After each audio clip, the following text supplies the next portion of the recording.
Our channel focus classes.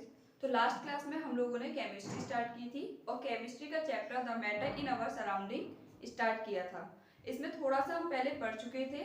अब उसके बाद हम स्टार्ट करने वाले हैं कि सॉलिड, लिक्विड और गैस इनकी प्रॉपर्टीज क्या होती है। इससे पहले की क्लास में हमने पढ़ा था मैटर क्या होता है और मैटर की कुछ प्रॉपर्टीज थी, 3 प्रॉपर्टी पढ़ी थी हमने। और उसके बाद उन प्रॉपर्टी को लेके जो मैटर है क्या सॉलिड, लिक्विड और गैस है। अब उनकी प्रॉपर्टी हम पढ़ते हैं कि वो तीनों एक दूसरे से अलग कैसे हैं। तो आइए स्टार्ट करते हैं। तो स्टेट ऑफ मैटर, अभी तक मैटर देख लिया हमने। मैटर क्या था? कोई भी थिंग जो किसी मटेरियल की बनी हुई है उसे हमने मैटर का नाम दिया था, साइंटिस्ट ने उसको मैटर का नाम दिया था। तो इसके बाद अब ये जो मैटर है 3 स्टेज में हमको मिलते हैं, सॉलिड, लिक्विड और गैस में। तो सॉलिड क्या होते हैं? सॉलिड हैव फिक्स्ड शेप, इनकी जो शेप होती है वो फिक्स्ड होती है और इनका वॉल्यूम भी फिक्स होता है। ओके, तो फर्स्ट जो पॉइंट है वो है इनकी शेप जो होगी वो फिक्स होगी और इनका जो वॉल्यूम होगा वो भी फिक्स होगा। सेकंड है लिक्विड, तो लिक्विड का जो फर्स्ट पॉइंट है वो है लिक्विड है फिक्स्ड वॉल्यूम, लिक्विड का जो वॉल्यूम है वो तो फिक्स होगा लेकिन उसकी शेप फिक्स नहीं होगी। है fixed volume but does not have fixed shape. Okay, तो वाटर की कोई शेप तो होती नहीं है। वाटर को जिस कंटेनर में आप रखोगे वो उसी की शेप ले लेगा। चाहे आप अगर उसको बोतल में रखोगे तो वो बोतल में उसी तरह से फिक्स हो जाएगा और आप किसी बड़े बर्तन में रखोगे तो वैसे फिक्स हो जाएगा।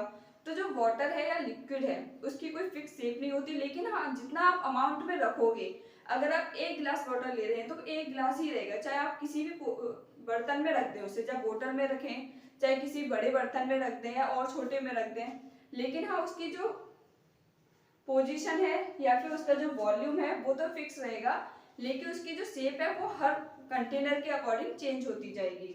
अब आता है गैस, तो गैस नाइदर फिक्स्ड शेप और नॉर फिक्स्ड वॉल्यूम। जो गैसेस होती हैं इनका ना तो शेप फिक्स होती है ना ही इनका वॉल्यूम फिक्स होता है। जैसे कि अगर आपके पास ऑक्सीजन गैस भी आप कहीं भर के रखते हैं, ऑक्सीजन की कोई शेप तो है नहीं, या कोई भी जो गैसेज हैं उनकी कोई शेप तो है नहीं, और उसके बाद भी आप किसी कंटेनर में रखते हैं तो उसकी कोई वॉल्यूम भी शेप मतलब फिक्स नहीं रहेगा, वो थोड़ा बहुत निकल ही जाएगा। अब इसके बाद है second point, solid can not be compressed. Solid जो होता है उसे हम कंप्रेस नहीं कर सकते, but liquid can not be compressed, liquid को भी हम कंप्रेस नहीं कर सकते। बट जो गैसेस होती हैं उनको हम इजीली कंप्रेस कर सकते हैं। अब जैसे कि आपके पास, जैसे सॉलिड के लिए हमारे पास ये है डस्टर है, तो इसको हम कितना भी पुश करने की कोशिश करें, कितना भी हम इसको दबाएं, लेकिन ये अपनी पोजीशन कहीं से भी चेंज नहीं करेगा, ना ही अपनी शेप चेंज करेगा, जैसा है वैसा ही रहेगा कितना भी हम इसको कंप्रेस कर दें। और हम लिक्विड को भी कितना कंप्रेस करें वो वापस उसी ही उसमें आ जाएगा, तो वो चेंज नहीं होगा। लेकिन जैसे कि गैस है, अब गैस को आप किसी बलून में भरते हैं, तो जब आप गैस को बलून में भरेंगे तो उसके बाद उसको आप कंप्रेस करें तो उसकी शेप भी चेंज हो जाएगी। तो वो क्या है, गैस जो होती है इजीली कंप्रेस्ड हो जाती हैं, लेकिन सॉलिड और लिक्विड कंप्रेस्ड नहीं होते हैं। अब इसके बाद थर्ड पॉइंट है वो है solid have high density. Density होता क्या है? सॉलिड की जो डेंसिटी है वो हाई है। अब इस और लिक्विड है इसकी जो डेंसिटी है वो मॉडरेट है, मतलब कि ना ज्यादा हाई है और ना ही ज्यादा लो है। जबकि गैसेस की जो डेंसिटी है वो बहुत ही कम है। डेंसिटी इनकी सबसे ज्यादा किसकी है? सॉलिड की है, और सबसे कम किसकी है? गैसेस की है। अब इसके बाद नेक्स्ट पॉइंट है solid can not flow. Solid जैसे कि अभी मैंने आपको बताया, ये डस्टर है, ये कहीं फ्लो तो नहीं करेगा, सॉलिड है, ये पोजीशन में जैसा है वही रखा रहेगा जब तक कि आप उस पर कोई एक्सटर्नल फोर्स नहीं लगाएंगे, तो वो जैसा है वैसा ही रखा रहेगा। ये फ्लो तो नहीं हो रहा, बह तो नहीं रहा कहीं भी। लेकिन जो लिक्विड है, लिक्विड इजीली फ्लो, जैसे कि आप देखते हैं कहीं भी आप वाटर जैसे कि आप नहर में, रिवर में कहीं देखें तो इजीली फ्लो कर सकता है वहां का वाटर। गैसेस भी इजीली फ्लो कर सकते हैं क्योंकि पूरे एनवायरनमेंट में गैसेस हैं। लेकिन जो हमारा सॉलिड होता है वो कहीं भी इजीली फ्लो नहीं कर सकता है, तो इट कांट बी फ्लो। अब इसके बाद जो फिफ्थ पॉइंट है वो है maximum force of attraction. Solid का जो फोर्स ऑफ अट्रैक्शन है वो मैक्सिमम होता है, जबकि लिक्विड का मॉडरेट होता है, और गैसेस का फोर्स ऑफ अट्रैक्शन सबसे कम होता है। ओके, गैस के जो पार्टिकल्स हैं आपस में बहुत कम अट्रैक्ट करेंगे, लेकिन जो सॉलिड होंगे उनके पार्टिकल्स सबसे ज्यादा अट्रैक्ट करेंगे। जैसे मार्कर भी लें, अगर इसके पार्टिकल्स को देखेंगे तो जब इनके बीच में अट्रैक्शन बहुत ज्यादा होगा तभी तो सॉलिड की फॉर्म में बन रहे हैं। इनके पार्टिकल्स बहुत ज्यादा पास पास आ जाएंगे तो ये क्या एक दूसरे के पार्टिकल्स पास में आए तो इन्होंने एक सॉलिड फॉर्म दी। लेकिन जो लिक्विड है और गैसेस है, लिक्विड के पार्टिकल्स पास होते हैं लेकिन इतना पास नहीं होते एज कम्पेयर टू सॉलिड। और गैसेस के जो पार्टिकल्स है उनके बीच में फोर्स ऑफ अट्रैक्शन बहुत कम होता है और यही रीजन है कि इनके पार्टिकल्स के बीच में स्पेस भी ज्यादा होगा, जो हम अभी नेक्स्ट पॉइंट में पढ़ेंगे। अब इसके बाद जो नेक्स्ट पॉइंट आता है वो है least kinetic energy in particles. जो इनकी काइनेटिक एनर्जी होती है, काइनेटिक एनर्जी होता क्या है, mv² हाफ mv², ये होता है। m मतलब यहाँ पे m जो है वो मास है और v जो है वो इसकी वेलोसिटी को डिफाइन करेगा। तो least kinetic energy in particles, इसका मतलब हम पहले वाली क्लास में भी काइनेटिक एनर्जी के बारे में थोड़ा सा पढ़ चुके थे।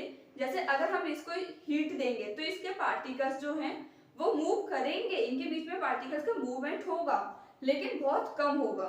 तो इनकी, इसका मतलब क्या है, इनकी जो काइनेटिक एनर्जी है वो बहुत कम है। लेकिन जब हम लिक्विड को बॉयल करेंगे तो उनके पार्टिकल्स के बीच में मूवमेंट थोड़ा जल्दी होगा एज कम्पेयर टू सॉलिड। और गैसेस के पार्टिकल्स को अगर हम हीट नहीं भी करते, नॉर्मली उनके बीच में मूवमेंट रहता है। इसका मतलब उनकी जो काइनेटिक एनर्जी है वो बहुत ज्यादा होती है, हाईएस्ट काइनेटिक एनर्जी। और इनकी जो काइनेटिक एनर्जी है लिक्विड की वो कैसी है, मॉडरेट है।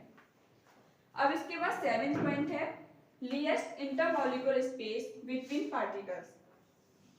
इंटरमॉलिक्यूलर स्पेस और ये जो हमने पहले से पॉइंट पढ़ा था फोर्स ऑफ अट्रैक्शन, ये दोनों कहीं ना कहीं एक दूसरे से लिंक करते हैं। कैसे, इंटरमॉलिक्यूलर स्पेस जो पार्टिकल्स हैं, जैसे कि ये आपके पास कोई डस्टर ही मानो या कुछ भी मान लो ये रखा हुआ है, तो इनके पार्टिकल्स के बीच में यानी कि सॉलिड के पार्टिकल्स के बीच में स्पेस जो होगा वो बहुत कम होगा। इनके और भी पार्टिकल्स यहाँ पे आपस में जुड़े हुए होंगे। अब जब इनके पार्टिकल्स जुड़े हुए हैं तो इसका मतलब क्या है, इनके बीच में फोर्स ऑफ अट्रैक्शन बहुत ही ज्यादा है। ये तभी तो अट्रैक्ट करेंगे ना एक दूसरे को जब इनके पास फोर्स ऑफ अट्रैक्शन होगा। अगर इनके पास फोर्स ऑफ अट्रैक्शन ही नहीं है तो एक दूसरे को अट्रैक्ट नहीं करेंगे और ये पार्टिकल्स दूर दूर रहेंगे तो इनके बीच में स्पेस प्रेजेंट होगा। तो ये वाला पॉइंट और ये वाला पॉइंट, अगर आपको ये वाला पॉइंट याद रहता है तो ये याद रहेगा आसानी से। फोर्स ऑफ अट्रैक्शन मैक्सिमम होगा तो इंटरमॉलिक्यूलर स्पेस बहुत कम होगा। ये दोनों ही एक दूसरे के इनवर्सली प्रोपोर्शनल हैं। अब इसके बाद लिक्विड में देखते हैं, तो लिक्विड में जो फोर्स ऑफ अट्रैक्शन था वो कैसा था, मॉडरेट था। तो इनके बीच में भी कैसा रहेगा, मॉडरेट ही रहेगा। जबकि गैसेस के जो फोर्स ऑफ पार्टिकल्स थे, गैसेस के पार्टिकल्स के बीच में जो फोर्स ऑफ अट्रैक्शन था वो सबसे कम था। तो इनके पार्टिकल्स के बीच में जो स्पेस होगा वो सबसे ज्यादा होगा, इसके पार्टिकल्स इतने दूर दूर रहेंगे आराम से। तो देखो इनके कितना गैप है इनके बीच में, और जबकि सॉलिड के पार्टिकल्स के बीच में बिल्कुल भी स्पेस प्रेजेंट नहीं है। अब इसके बाद देखते हैं कि टेम्परेचर का मैटर पे क्या इफेक्ट पड़ता है। जो हमारे ये हमने 3 मैटर पढ़े हैं, सॉलिड, लिक्विड और गैस, इन पर टेम्परेचर का इफेक्ट क्या पड़ेगा एक बार हम ये देख लेते हैं। तो टेम्परेचर, पहले ये 3 पॉइंट्स हैं इनको देखते हैं। मेल्टिंग पॉइंट, मेल्टिंग पॉइंट होता क्या है, the temperature at which a solid melt, ये वो टेम्परेचर होता है the temperature at which solid melts to form. Solid जो होता है वो मेल्ट होता है किसमें, लिक्विड में, at atmospheric pressure. Atmospheric pressure क्या होता है, तो एटमॉस्फेयर में जो नॉर्मल टेम्परेचर है, सॉरी प्रेशर है, उस प्रेशर पे अगर हम टेम्परेचर को बढ़ाते हैं या घटाते हैं, उसके टाइम पे जो भी प्रोसेस हो रहे हैं, तो इस प्रोसेस में हम मेल्टिंग पॉइंट में क्या कर रहे हैं, सॉलिड को हम क्या कर रहे हैं, सॉलिड को हम इतना टेम्परेचर दे रहे हैं कि वो आराम से मेल्ट होकर लिक्विड फॉर्म में जा सकता है। जैसे कि आपकी फ्रीजर में आइस रखी है, आइस को आप फ्रीजर से निकाल के नॉर्मल रख दें विदाउट, मतलब फ्रीजर विदाउट कूलिंग टेम्परेचर, तो उसको जब आप बाहर रखेंगे तो सॉलिड क्या है, यानी कि जो आइस है वो नॉर्मली लिक्विड में चेंज होती जाएगी धीरे धीरे। तो उस टाइम जो सॉलिड यानी कि जो आइस है वो उसका मेल्टिंग पॉइंट इतना कम हुआ कि वो आराम से लिक्विड में चेंज हो गई। तो इस प्रोसेस को हम बोलेंगे मेल्टिंग पॉइंट। ओके, अब इसके बाद आता है बॉइलिंग पॉइंट, इसी का जस्ट अपोजिट हो जाएगा बॉइलिंग। द टेम्परेचर एट विच, ये वो टेम्परेचर होता है जहां पर लिक्विड जो है वो बॉयल होकर वेपर में कन्वर्ट हो जाए। वेपर यानी कि जैसे आपको पहले भी एग्जांपल दे चुके हैं, आप जब चाय बनाने जा रहे हैं तो आपने पानी रखा, पानी को जब आपने हीट देना स्टार्ट कर दिया, अब आप भूल गए कि हाँ चाय बन रही है, हीट आपको कंटिन्यू आपने दे रखी है, कुछ टाइम बाद आप आके देखेंगे कि उसमें पानी बहुत ही कम बचेगा। तो पानी गया कहाँ? पानी क्या वहां पे वेपर बन के निकल गया। तो जब आपने उसको हीट दी वाटर को, तो उस टाइम क्या वो वेपर की फॉर्म में निकलता गया।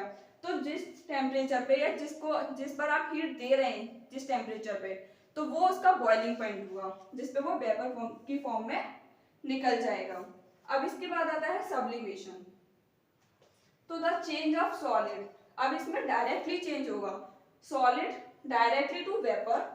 यहाँ पे अभी हमने क्या पढ़ा, सॉलिड से पहले लिक्विड बना, फिर लिक्विड से गैस बना। जैसे ये सॉलिड है, ये लिक्विड है और ये गैस है।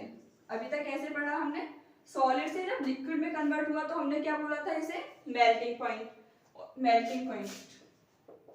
और जब लिक्विड से गैस में चेंज हुआ तो हमने इसको बोला बॉइलिंग पॉइंट। अब जब सॉलिड से डायरेक्ट गैस में चेंज होगा तो हम इसको क्या बोलेंगे, सब्लिमेशन। तो the change of solid directly to vapour on heating and vapour into solid. अब इसमें क्या है, कोई सॉलिड है जो डायरेक्टली वेपर की फॉर्म में जा रहा है, या फिर कोई वेपर है जो डायरेक्ट सॉलिड की फॉर्म में स्टोर हो रही है या फिर कन्वर्ट हो रही है without passing through the liquid state called sublimation. यहाँ पे हमारा जो लिक्विड स्टेज बीच में पड़ा था, इसमें कन्वर्जन नहीं हुआ किसी भी चीज का, सॉलिड से डायरेक्ट गैस में गया यानी कि वेपर में गया, और वेपर से डायरेक्ट सॉलिड में जो कन्वर्ट हुआ है, इस कन्वर्ट को हम क्या बोलेंगे, सब्लिमेशन। ओके, अब इसके दो एग्जांपल हैं, आप याद रख सकते हैं, एक कैम्फर, सेकंड है नेफ्थलीन वॉल्स। ओके, तो आज के लिए इतना ही काफी। अब इसके बाद जो हम पढ़ेंगे, अभी हमने टेम्परेचर का इफेक्ट देखा है मेटल पे, अब इसके बाद हम प्रेशर का इफेक्ट देखेंगे। प्रेशर जो है मेटल्स पे, जो सॉलिड लिक्विड गैस है, इन पर इनका क्या इफेक्ट होता है। Okay, so thank you so much for watching my video and please like share and subscribe. Thank you.